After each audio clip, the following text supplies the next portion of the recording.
from Dubrovnik, Croatia, the Pearl of the Adriatic. And it's called the Pearl of the Adriatic for good reason. Look at these beautiful, crystal clear waters. Such a beautiful natural setting. And behind me, the history is amazing. These are the original walls of the Dubrovnik Old Town.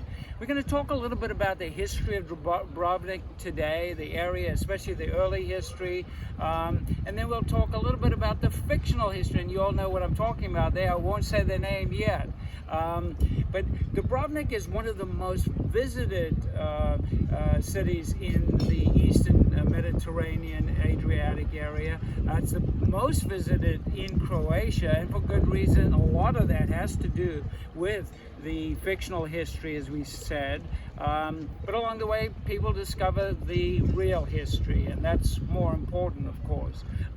We came down from Split today on an excursion. It's about 230 kilometers, 4 hours drive, but the drive itself is well worth it, so it's well worth that investment. A little bit about the early history. The original settlements here were pre-Greek civilization, and then obviously the Greek empires, Byzantines, the Romans. The Romans had the most serious settlement here, and hence the name Dubrovnik actually comes from that period. And slowly but surely the old town was built up, fortifications were put up, but it wasn't until the 13th century that they started putting up these very serious walls, and that went on for several hundred years. And the city was not level, but came close to being leveled by a big earthquake in the 1600s. But it's been rebuilt. It's magnificent. The colors, attention to detail, and about 1,000 people still live in the city, which is amazing. Definitely a bucket list item. After the Romans lost their power here, a series of Italian kingdoms took over, but most importantly the Venetians. Later on, Napoleon even had a period where he controlled the area.